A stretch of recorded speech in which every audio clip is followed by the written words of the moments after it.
the supply chain breakdown is causing a lot of the inflation we see. And everyone's like, wait a second, why are you talking about deflation? That's coming next. People are not ready for it. I know the inflation's here. I buy gasoline. I shop in the grocery store.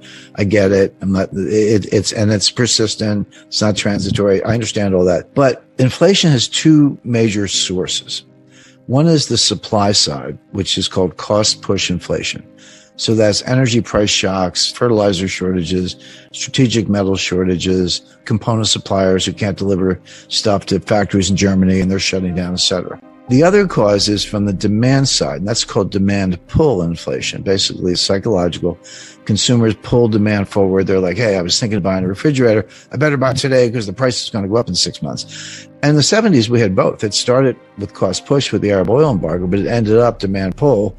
I was starting my career at the time. Your boss would just give you a raise. You didn't even have to ask. Inflation was going up so fast. Like, I better give this guy a raise. Like, here's another, $30,000 or whatever, because people would quit, and that sort of spun out of control until Volcker squashed it all.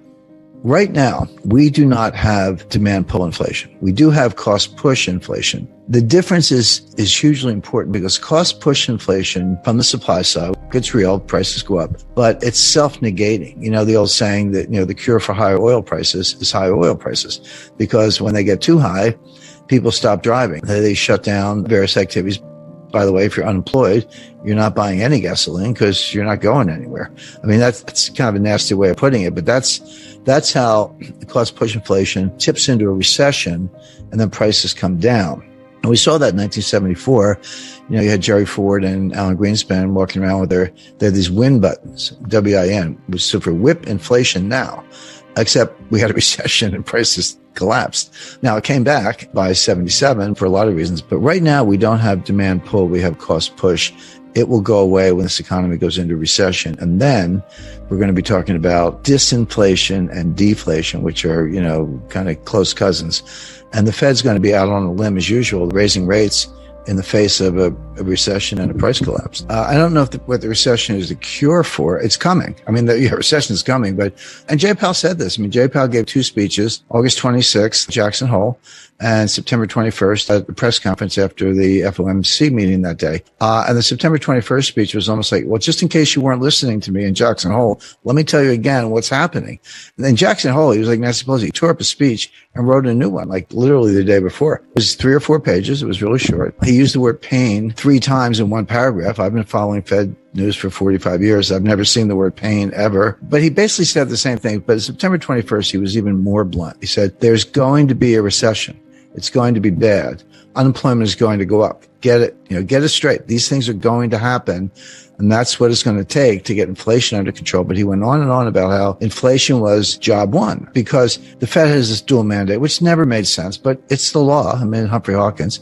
The dual mandate is price stability and low unemployment. Those two things don't always go together. And sometimes you got to make trade-offs between the two. But right now, the trade-off is very easy, which is unemployment's really low. Now, I don't put much weight on it, but the Fed does. Again, put your Fed hat on.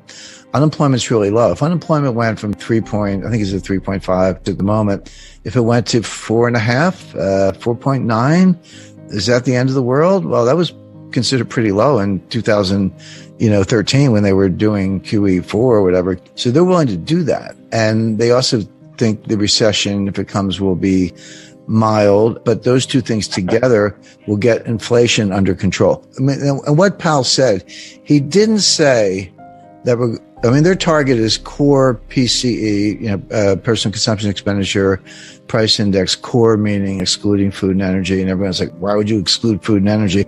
Again, I'm not here to debate it. That's what they do. So they want to get core PCE year over year to 2%. It just came in at about 4.7, give or take. It just went up. I mean, it's not going down, but they're trying to get it down. Now, Powell did not say, we're going to raise rates until core PC is 2%. He didn't say that.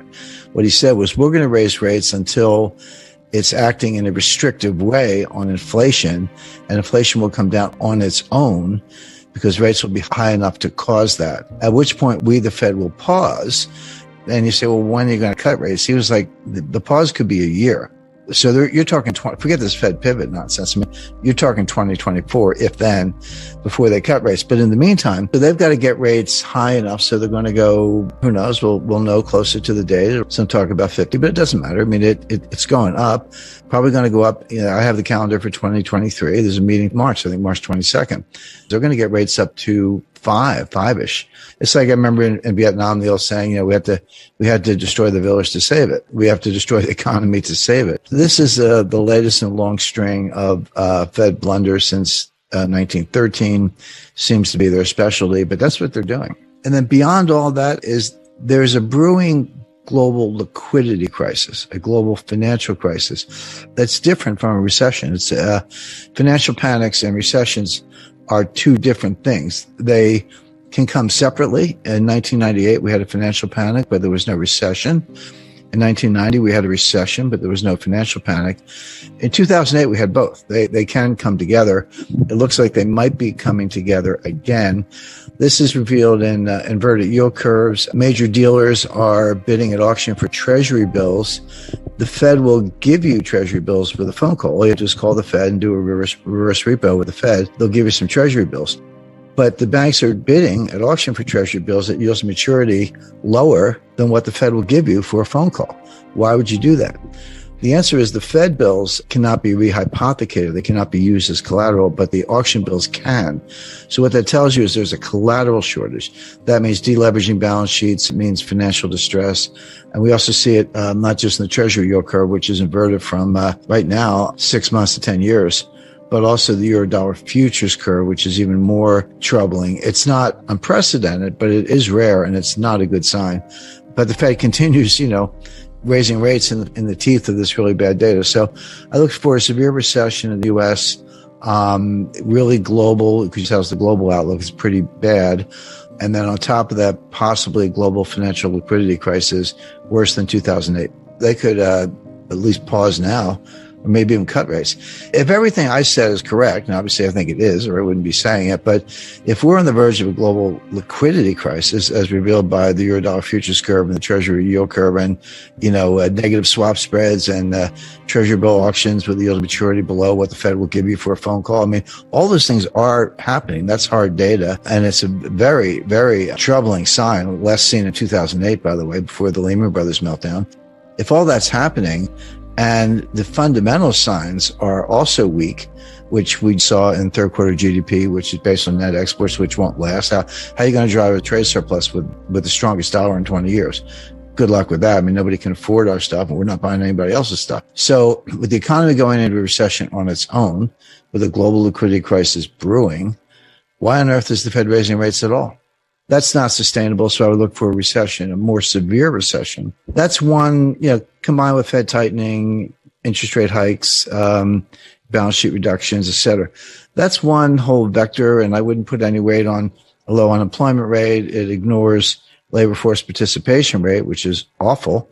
It's down around 62% versus 70% in the year 2000. But beyond that, unemployment is a lagging indicator. Unemployment goes up after a recession begins. Employers are very reluctant to lay off employees. You got to pay severance. It's expensive to recruit and hire them back.